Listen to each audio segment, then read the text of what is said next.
100 años atrás había artistas que se hicieron inmortales. Había oficios que pasaban de padres a hijos.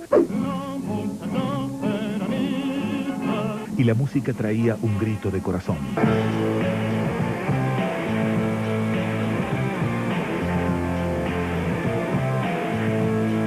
Los cuarteles siempre estaban listos para la guerra. Desemboca en una guerra casi civil. Y el mundo se partía en dos con un muro de silencio.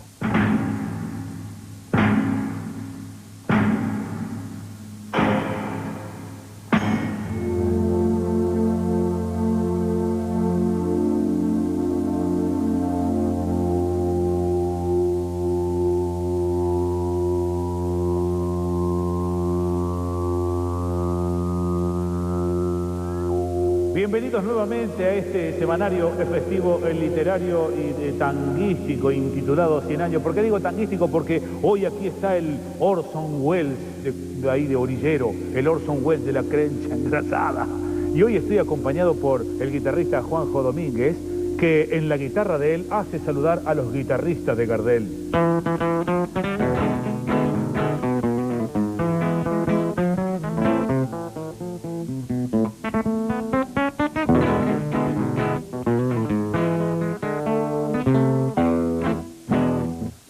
Y la foto que ustedes acaban de ver es una foto auténtica de Carlitos Gardel. Tiene el sellito de agua del fotógrafo de Montevideo. No es una fotocopia ni una foto de foto. Es la foto del Charlie. Mirá la tapín, la sonrisa. Mirá el fungi. Mirá, Juná. Ahí está el Charlie Gardel. Nosotros acá, ahora con el amigo Domínguez, les vamos a cantar una cancioncita de apertura. Adelante, maestro.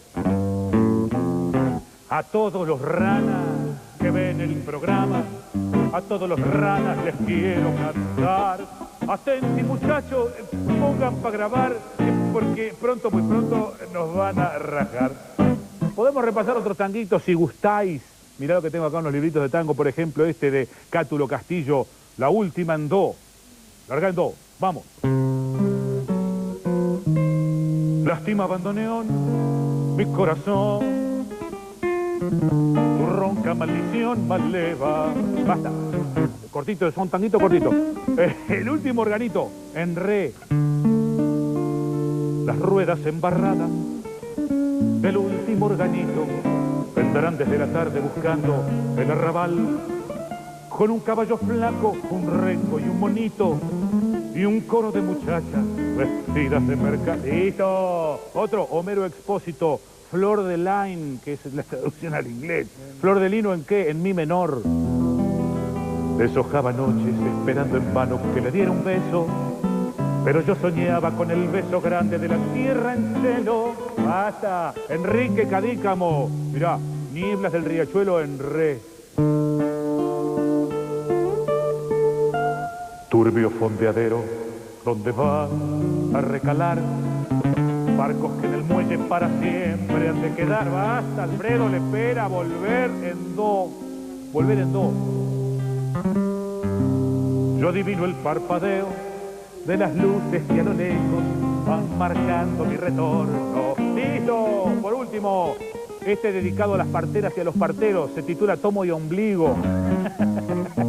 En sí, Tomo y Ombligo. Mándese un trago, que hoy necesito el recuerdo matar. Sin un amigo lejos del pago, quiero en su pecho mi pena volcar. Listo, suficiente. Dorita, ¿qué te pareció esto que hicimos con Domínguez? El chiflote en el laburo. No trabajes para los ranas. Es verdad. Tírate a muerto y divina. Ahí está, ¿ves? Como la vive un bacán. Como nosotros, así. Cuídate del surmenaje. Mirá cómo estamos. Déjate de hacer macana. Dormir en colchón de pluma y morfala con champán. Morfala con champán. Eso tenemos que hacer nosotros, Domínguez. Eso, ¿verdad? Fui actor, fui director, pero sin olvidar mi primera gran pasión, el tango. Decir, por Dios que me has dado, que estoy tan cambiado, no se va siento. El primer tango que le enseñan a cantar a él es Cara Sucia, y se lo enseña la mucama que trabajaba en la casa de los padres. Hugo del Carril fue el ícono por excelencia del peronismo artístico después de Evita. Cantante, actor, director de cine, productor y funcionario. Tenemos entre nosotros una figura nuestra, que ya no es nuestra, es mundial. Se trata del gran cantor, actor, director, que en una noche como esta no se negará en cantarnos algo. Hugo del Carril. Piero Hugo Fontana empezó a cantar en el 27 bajo los seudónimos de Oro Cáceres, Hugo Font o Hugo Cáudes. Mi barrio reo, mi viejo amor, oye el gorjeo, soy tu cantor. Integró un trío en el 33 como Carlos Cáceres. En el 35 se convirtió en Hugo del Carril y registró la primera de sus más de 180 grabaciones. En el 37 se concretó su primera aparición en cine. Don Manuel Romero lo escucha y le hace dar una prueba para el cine.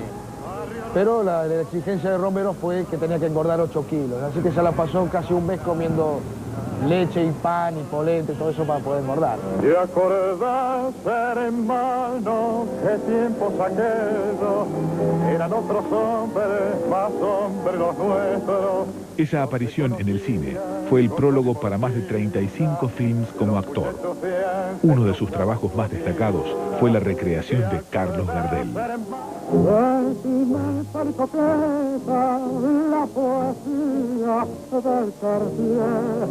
En el 49 debutó como director de cine en Historia del 900, con gran suceso, y así comenzó a dirigir películas con temas sociales, debido a su fuerte compromiso con el general Perón. Entre todas, se destacó Las aguas bajan turbias, que contaba la explotación de los trabajadores del monte chaqueño.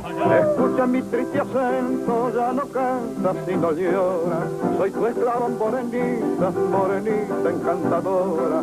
En Una cita con la vida, Del Carril se animó a que un hombre y una mujer que recién se conocían pasaran la noche juntos. Fue un escándalo y la película se mantuvo 40 semanas en cartel. Como director, a mí, él, en 6 semanas de filmación, todos los directores de las casi 50 películas que hice repetían lo que me había enseñado Hugo del Carril en ese entonces. No me lleves. Tiene que acompañarnos, señorita. Por favor, no me lleves. Tiene que acompañarnos, Miss. Por favor, no. No le va a pasar nada. No, no me lleves.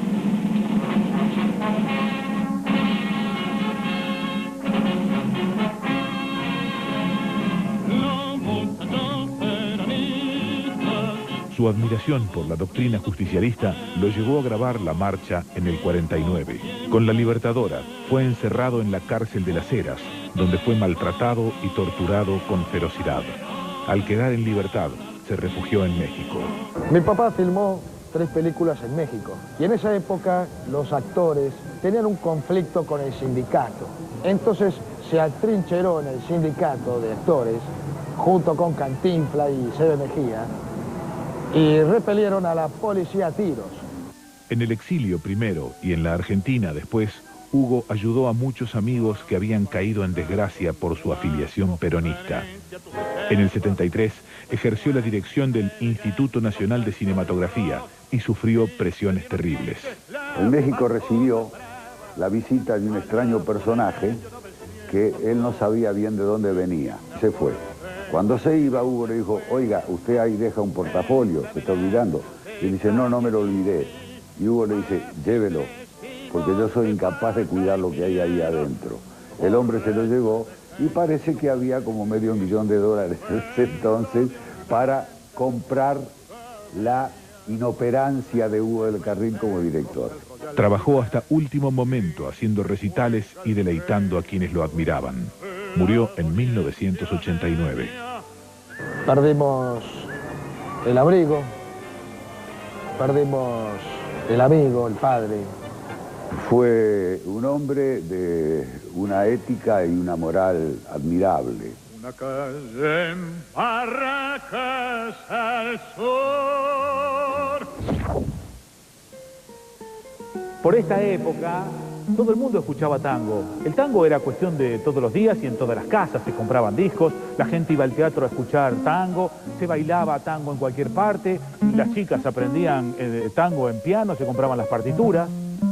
Y el tanguero, en general, no rechazaba ninguna otra forma de baile. Por ejemplo, estaba el paso doble de Domínguez. ¿Ves? Y también por aquella época estaba el fostró.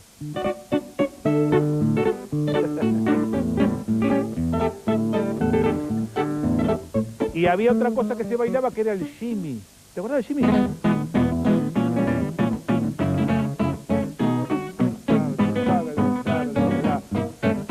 Y después apareció, espérate, apareció el boogie boogie.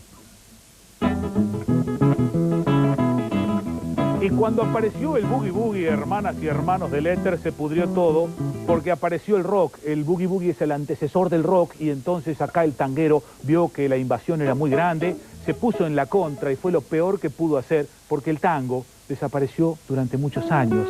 Desapareció, digo, quedó ahí medio como soterradito. Han pasado muchos años y yo creo que hoy en día ya no hay más discusiones de si el tango vive o no vive, simplemente se lo disfruta. Al tango hoy lo escuchamos sin discutirlo más. En este fin de siglo que estamos buscando nuestra identidad, escuchamos al tango porque nos pertenece.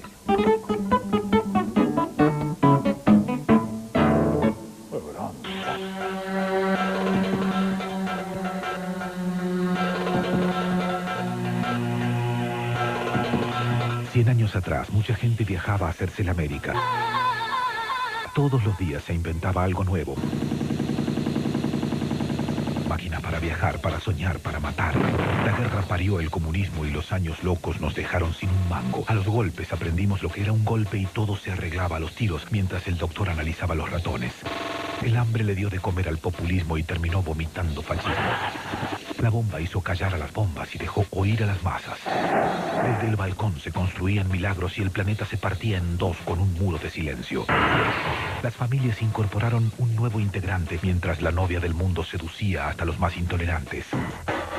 Las barbas florecían en el Caribe. Todos los países del mundo. Y de pronto nadie quiso cortarse más el pelo.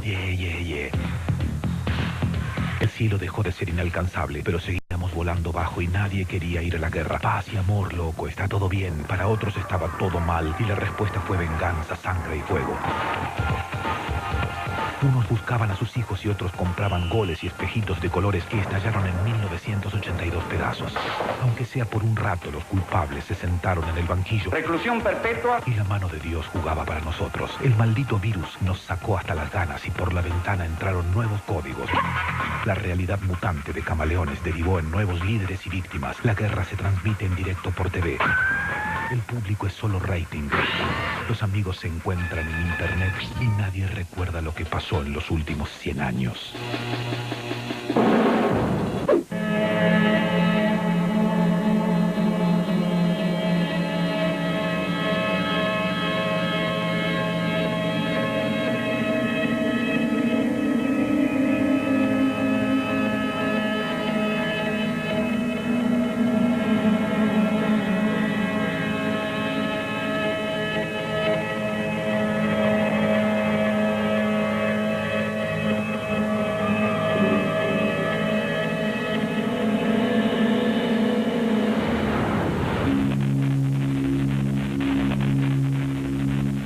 Década del 60. Por aquella época, nuestras Fuerzas Armadas, creo yo, digo siempre creo yo, pertenecían al cuerpo social. Bueno, ahora son profesionales las Fuerzas Armadas, pero en aquella época, acordate que hasta algunos decían que a los hijos les venía bien ir a hacer la colimba porque allí se iban a hacer hombres.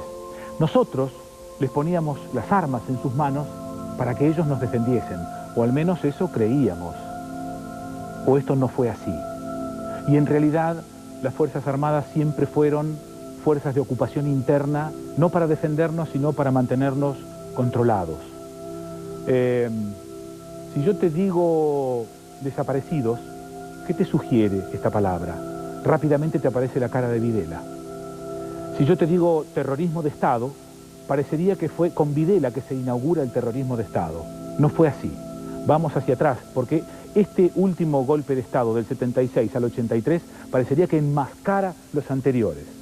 El terrorismo de Estado, esta metodología de secuestro, de tortura y de desaparición física, comienza ya con Onganía, cuando Onganía no sabía qué hacer con el descontento social, no sabía qué hacer con esa especie de revolución social que se estaba armando, que estaba en ciernes. Entonces recurre al terrorismo de Estado. Yo creo que hay cuestiones que no tenemos resueltas con las Fuerzas Armadas. Ahora vamos a ver, en este siguiente informe, en la década del 60, una crisis interna de las Fuerzas Armadas. Y a mí me gustaría mucho que no caigamos en la simplificación de pensar que como en cualquier relato hay buenos y malos. Todo aquel que viola la Constitución tiene que estar preso. En las elecciones de mediados de marzo de 1962, el presidente Arturo Frondizi había pactado con el exiliado Perón para que votaran al radicalismo, lo que provocó la división del partido. La Unión Cívica Radical ganó con amplio margen en los mayores distritos del país y Andrés Framini, peronista nato, se había impuesto en la provincia de Buenos Aires. Indignados, los comandantes de las Fuerzas Armadas depusieron a Frondizi y colocaron como primer mandatario al presidente del Senado, el doctor José María Guido, quien intervino las provincias y disolvió el Congreso. El de Frondizi dio un gobierno débil porque había conseguido con el pacto del 58 acceder al poder con los votos del peronismo. En la gestación de este conflicto se ubica el episodio que se denominó Azules y Colorados. Crea un antagonismo que se empieza a exacerbar en una forma increíble, tanto así que desemboca en una guerra casi civil, pero entre militares.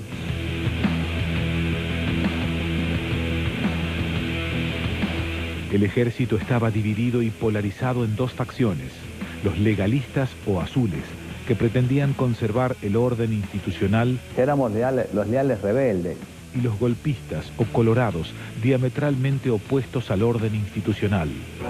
Que el profesionalismo militar estaba en retirada y en decadencia. Resolvimos denominarnos con los mismos colores que se utilizan en los juegos de guerra, en los ejercicios con tropas en el terreno.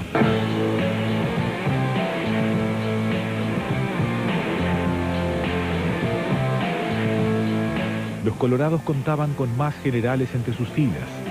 Entre los azules se destacaban Alejandro Agustín Lanusse y Juan Carlos Onganía, símbolo del general aguerrido y conflictivo. Surgen dos posiciones.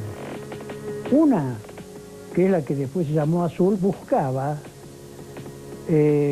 separando y anulando los aspectos perniciosos del peronismo, consideraba que al fin y al cabo era un movimiento popular y por el número que representaba una fuerza que no podía prescindirse.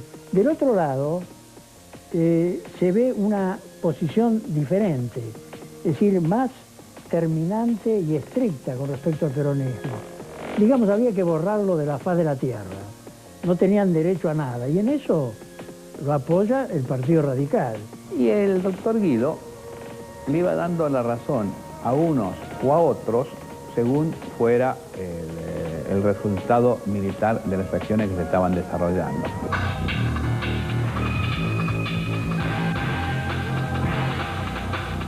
Entonces yo luché con mi regimiento en contra de mis camaradas. Yo quería defenderlo al presidente constitucional. Fui de los primeros que llegamos al Campo de Mayo. Inicialmente no éramos más de 14 o 15. El general Pistarini nos reunió, nos dijo que la situación estaba muy difícil, que prácticamente teníamos el ejército, la marina y la aeronáutica en contra. Hubo conflictos a veces matrimoniales, porque el marido era azul y la mujer colorada o viceversa. Las luchas duraron 6 días y tuvieron un pico último el 2 de abril, donde fueron brutalmente aplastados. Los colorados fueron degradados o pasados a retiro.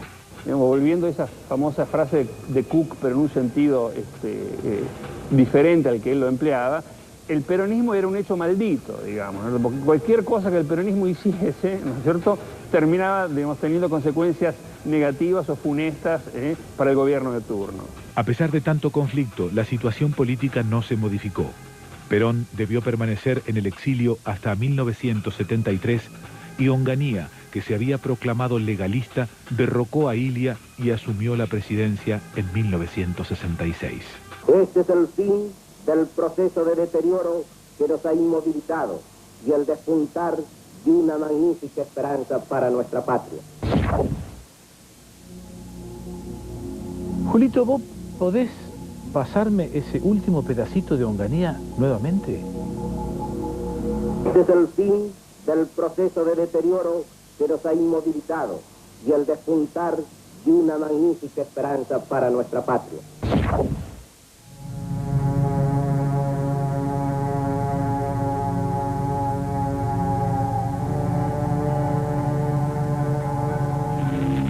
A fuerza de imaginación y creatividad, sus películas fueron haciendo el camino.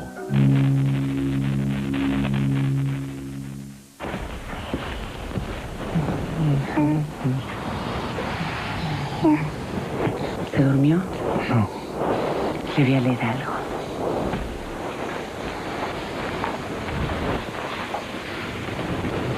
Mimito Ultra Trim de Hais es el único pañal con calce perfecto que se ajusta mejor, absorbiendo mucho más y previniendo filtraciones.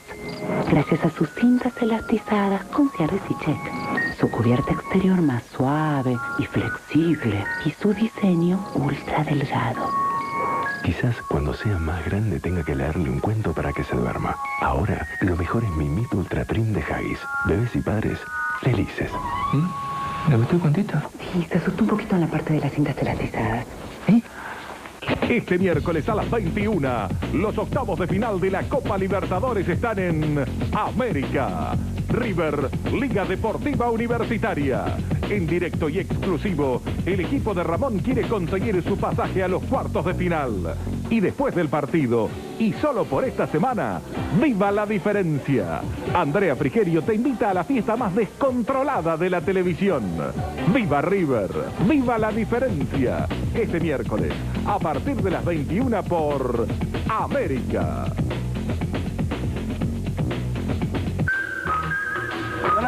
Sí, tomate, por favor. Sí, por supuesto. Tomate, ¿tiene? Sí, señor. Tomate. Tomate. Un ají, por favor. Tenemos. Aquí. Morrón, un morrón también. Morrón. Huevos, Sí, sí. huevos. Sí, sí. ¿Tiene huevos? Sí, señor. Como siempre. Como siempre. Sí, señor. Uy. Estamos preparando con mi amigo Calabrese todo para cocinar. Acuérdense, de lunes a viernes a las 12 del mediodía, de 12 a 12:30, en Gato Dumas, cocinero. Por supuesto, siempre por América.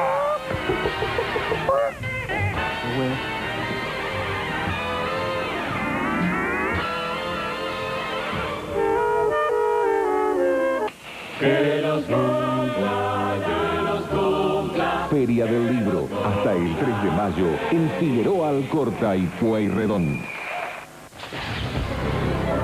Transmite LS86, América, desde La Plata, Buenos Aires, República Argentina.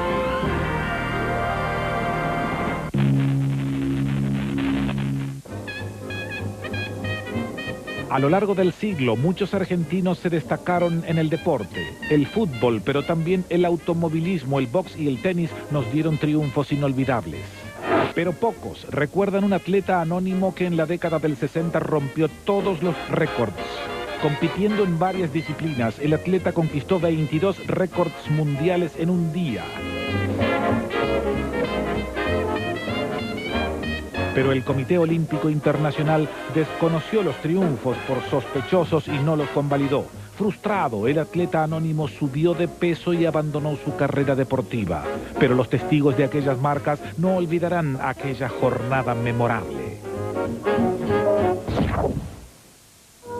Ah, claro, y al dignísimo equipo de producción que se ocupa de estas cosas en el programa, estas cosas que hacen les parecen sumamente divertidas y yo creo que esto nos va a conducir hacia el cataclismo final de 100 años. Pero antes del cataclismo final de 100 años, quisiera referirme brevemente a esto de la cadena flotante del significado. ¿Por qué? ¿Qué es la cadena flotante del significado? Yo te tiro una palabra, te digo una cosa, o por ejemplo, fíjate, vas por un barrio y olés algo. y entonces se te despiertan recuerdos y empezás a acordarte de gente y una cosa trae la otra y esa es la cadena flotante del significado y cada uno de nosotros tiene una distinta. Es una reacción en cadena. Pensá en las fichitas del dominó, todas paraditas una al lado de la otra, cuando empujás la primera se caen todas. Reacción en cadena. Hace muchos años vi una película de Buster Keaton, donde el tipo usaba la reacción en cadena para despertarse a la mañana. Tenía un despertador complicadísimo, sonaba el despertador a través de una rampita, un huevito se deslizaba, pegaba sobre el filo de una sartén que ya se había empezado a calentar el aceite, se freía el huevito y después se calentaba y nomás se encendía para calentarse el café y del otro lado el tipo se levantaba y metía las patas en una especie de 8 de tela que había en el piso, no se sabía qué era hasta ese momento, tiraba de 2 piolitas, ¡truc!, eran los pantalones. Levantaba los brazos, ¡frac!, le venía del techo la camisa ya más o menos acomodadita. Me fascinó esto. Yo no me podía despertar cuando era adolescente, así que me armé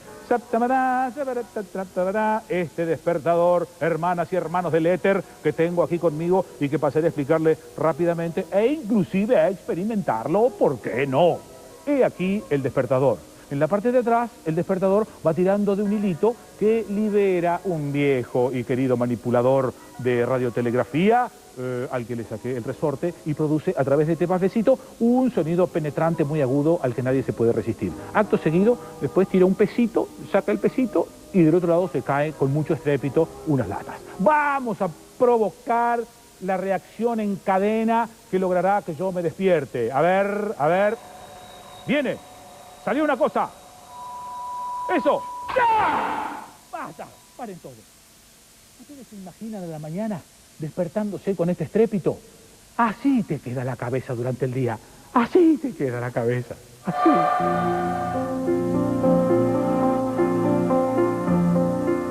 Para mí es el mayor talento cómico del siglo.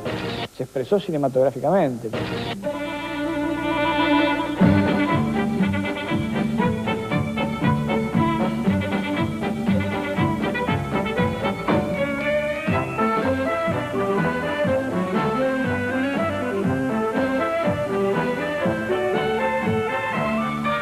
¿Dónde está la sortija?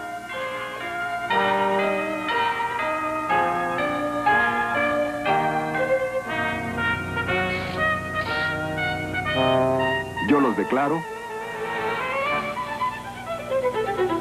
marido y mujer.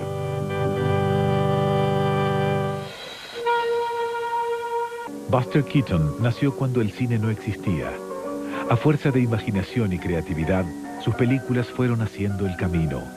Entre 1920 y 1929, Keaton filmó 19 cortos y 12 largometrajes. Keaton se inventaba recursos para filmar lo que se le ocurría. Si necesitaba que una cámara siguiera la acción, improvisaba un carro para que ésta se desplazase. Él hubiera elegido ser ingeniero civil, porque le fascinaba la construcción de cosas, ¿no? Sus películas están literalmente construidas. Vos vas viendo una progresión. La más perfecta en ese sentido es El maquinista de la General.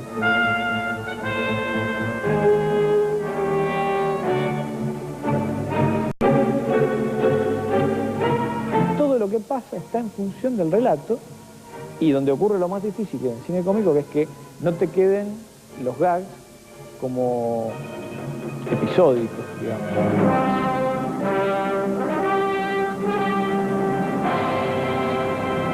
Keaton nunca usó dobles para las escenas de riesgo. Educado en el vodevil, un estilo de comedia violenta, había aprendido a caerse sin golpearse.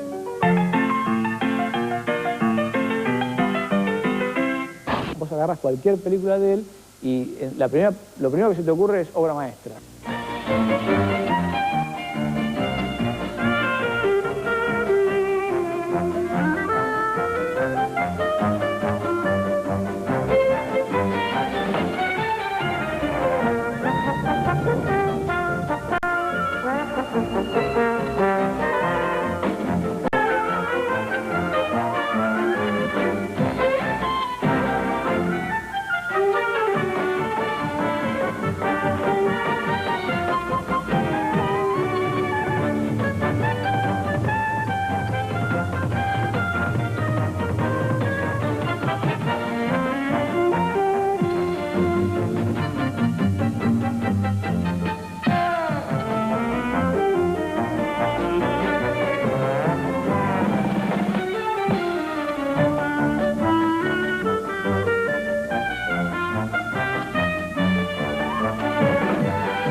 Necesito gofio, 2 bolsitas de azul, medio kilo de dulce de leche suelto, almidón Colman, jabón Pinche, Flip, Puloil, caramelo de leche Mumú, chinato Garda, ferrojina Bisleri, jabón de tocador La Toja. Viste que a medida que... Hace un ratito te decía algo sobre esta cadena flotante del significado. Hay nombres de cosas, de objetos y marcas que tienen determinados olores y que esos olores nos vienen conjuntamente con el recuerdo. Hace muy poco leía la carta de una televidente que recordaba ella con precisión el olorcito de los domingos, de los ravioles de los domingos en la casa de los abuelos. Y esto me llevó a recordar el olorcito particular que existía en las peluquerías de antaño. Un olor mezcla de talco y de algunas fragancias. Y en aquellas peluquerías de antaño existía una cosa que muchos han olvidado y que tengo acá. Esta especie de enano cabezón. Es muy lindo, es como una especie de marciano. Sí. Bueno, esto te lo voy a contar, su funcionamiento específicamente, más sobre el cierre del programa. Ahora quiero mostrarte este aparato que tengo acá arriba. Mira esto. Yo tiro de esta piolita. Hoy estoy con las piolitas y con... Yo tiro de esta piolita y fíjate el efecto. Se va a caer todo el cielo raso. ¿Qué es esto, hermanas y hermanos del éter?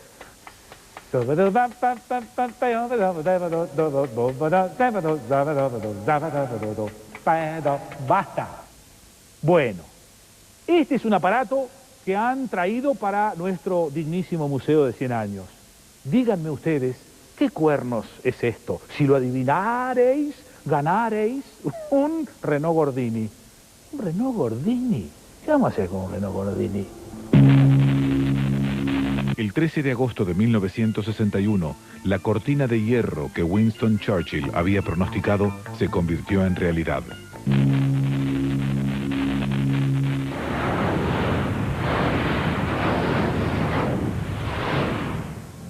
The wrongs which we seek to condemn and punish have been so calculated, so malignant and so devastating that civilization cannot tolerate their being ignored because it cannot survive their being repeated.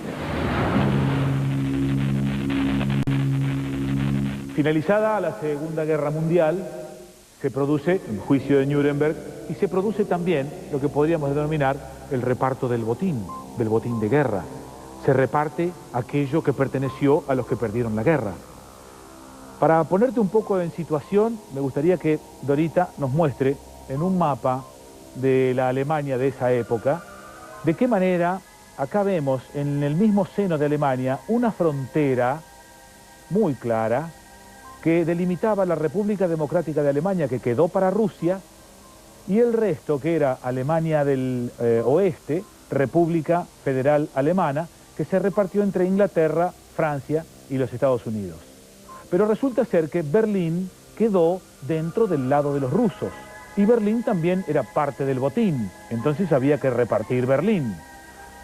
Acá vemos cómo se repartió toda la zona, todo el área de Berlín. Esta parte quedó para la zona francesa, esta para la inglesa, y esta zona fue la zona americana. En realidad, la francesa, la inglesa y la americana quedaron totalmente rodeadas por la zona rusa. Los rusos construyeron el muro de Berlín a lo largo de la ciudad, partiéndola en dos y quedando esta zona para Rusia y el resto de la ciudad para los aliados. Quería simplemente mostrarte estos dos mapas para ponerte un poco en situación y poder apreciar mejor inclusive el informe que viene.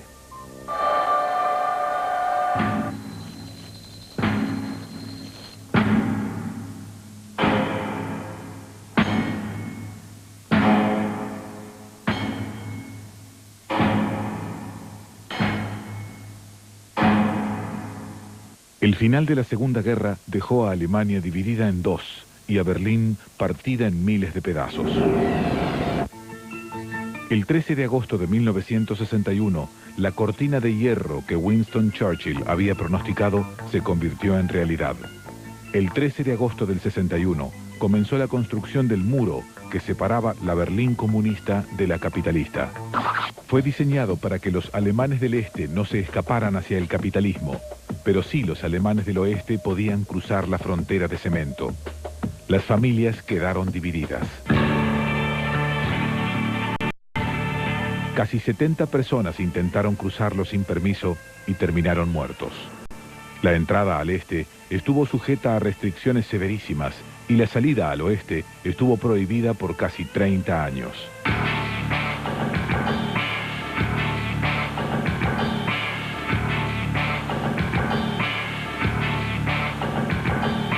A fines de la década del 80, Europa Oriental transcurría en permanentes cambios. Las democracias pluralistas se impusieron a los distintos regímenes comunistas y Alemania debió abrir las fronteras hacia Austria y Hungría.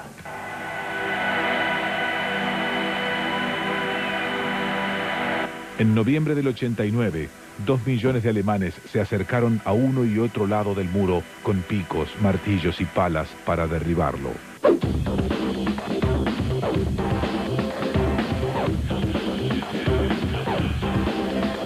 Los abrazos se multiplicaron, las bienvenidas se emocionaron y miles de familiares se reencontraron. El paso hacia la nueva Europa había empezado, aunque las luchas étnicas seguirían amenazando la paz de la región y el capitalismo prometido fue el más salvaje de todos los tiempos.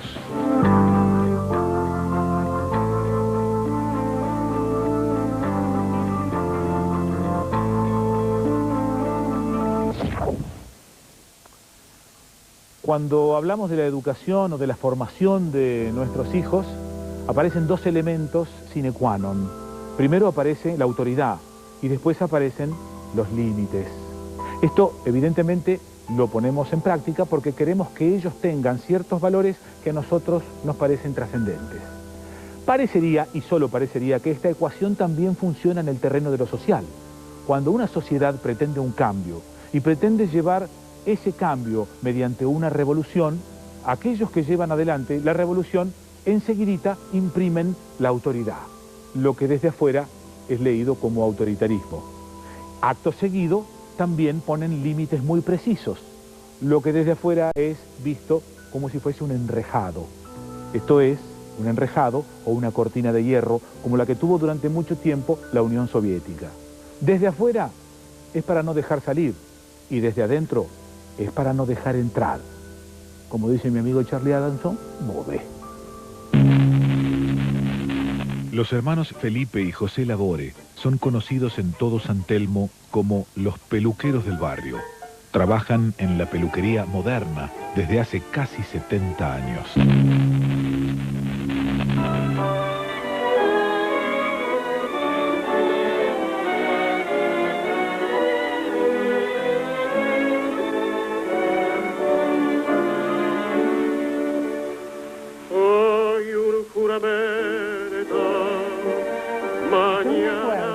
Cuando tenía 22 años, que llegué al matrimonio, virgen, y mi suegra, mi esposo la quiso llevar con nosotros en la luna de miel, y lo más curioso era que mi esposo me quería dar un beso y yo no quería porque tenía miedo que volviera a entrar a la habitación.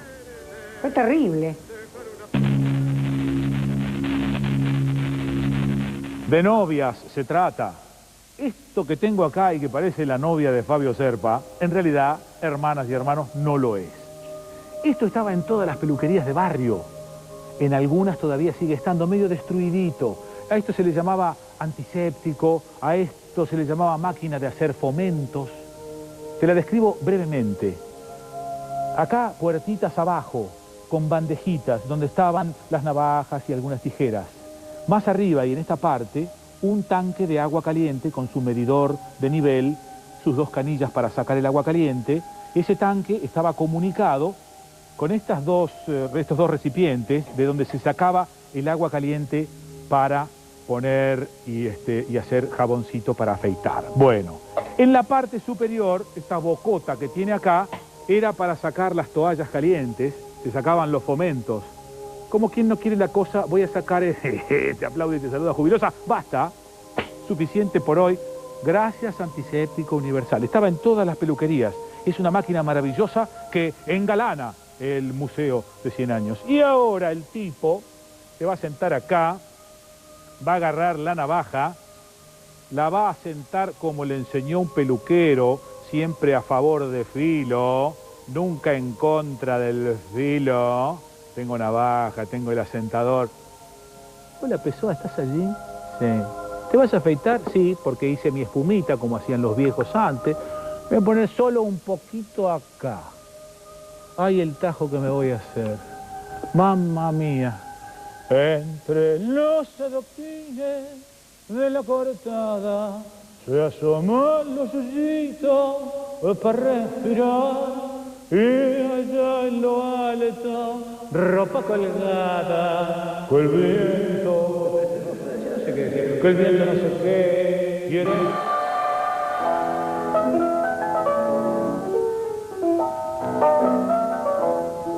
Me acuerdo que una vez un cliente le digo, ¿cómo quiere que le corte el cabello? Dice, a mí me lo corta callado la boca. Ah, señor, vea, es otro precio, ¿eh? Los hermanos Felipe y José Labore son conocidos en todo San Telmo como los peluqueros del barrio. Trabajan en la peluquería moderna desde hace casi 70 años. ¿Y desde qué año están juntos trabajando? El año 52. Ajá. ¿Empezaron ahí en la esquina juntos? No. Empezaron acá. Yo en la esquina tenía un socio, pues murió. Entonces vino él. Felipe y José fueron los menores de los 8 hermanos Labore. Su padre combatió en la guerra de Trípoli y había llegado a la Argentina en el año del centenario. Después vinieron Julia y sus 4 hijos italianos. Aquí nacieron los otros 4, entre ellos Felipe y José. Mi vieja cuando nos iba a anotar al colegio, ¿no? Mi mamá no sabía hablar el castellano, hablaba todo el siciliano. Entonces la maestra le hablaba en siciliano, ¿no? Cuando nos iba a anotar, pues mi mamá se iba y la maestra me llamaba a un costado. Labore, ¿qué me dijo tu mamá? Señorita, que si nos portamos mal, que nos pegues. Yo fui de los fundadores del Liceo Militar General San Martín. Ahí le cortaba el cabello a Alfonsín cuando era cadete. ¿Cómo se llevan entre ustedes? Bien. ¿Eh? Si puede llevar semanas que empezaron a ser macanas. ¿Vos te casaste? Sí, me casé. ¿Sí? Sí, por ley, todo. ¿En qué año te casaste? Me casé en un año histórico, en el 43, cuando salió campeón Boca. Ahí está. ¿Y con quién te casaste? Y tengo una compañera que nunca tuve una discusión con ella. Hace 60 años que lo conocí.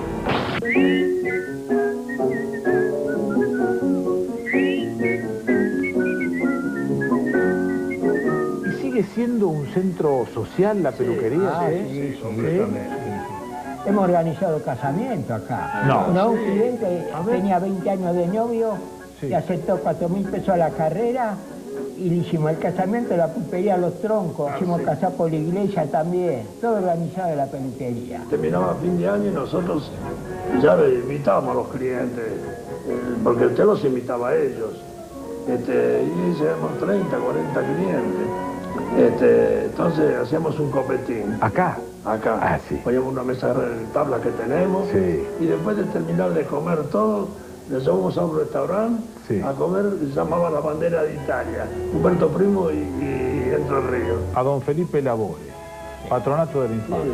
¿Y la coleta ustedes la hacían entre los clientes? Clientes y nosotros mismos. La propina a los clientes iban a la alcancía.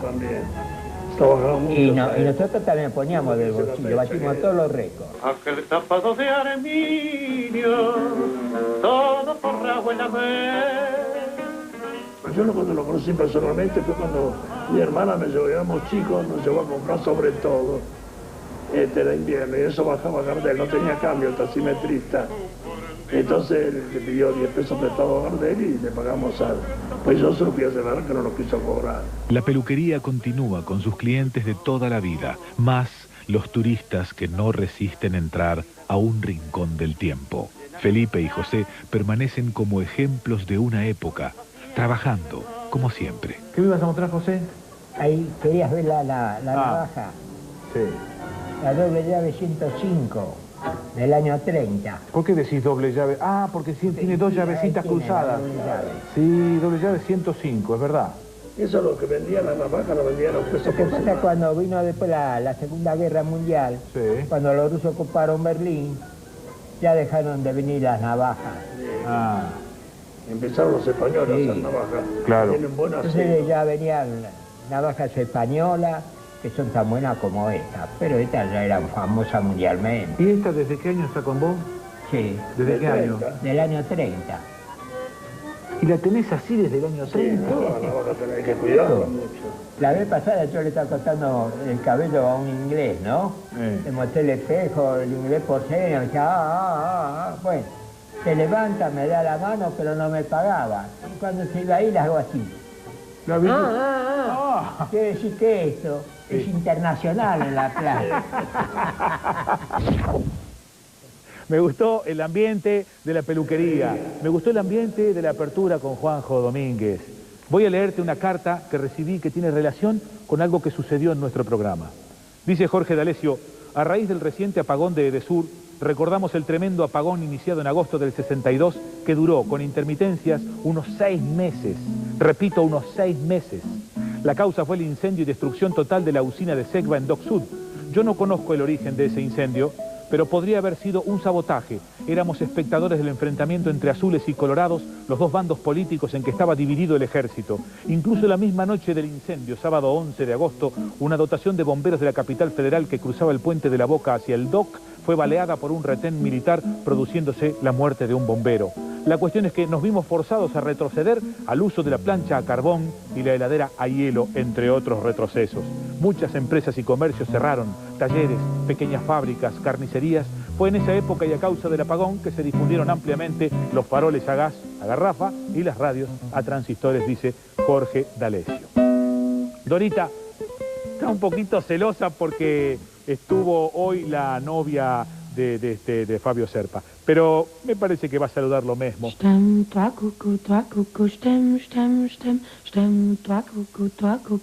Gracias, Dori. Y ahora el que cierra es Juanjo Domínguez. Se llama Tiempos Viejos. Viejos tiempos. Y es de Gardel. Métale, maestro.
Otro cachito.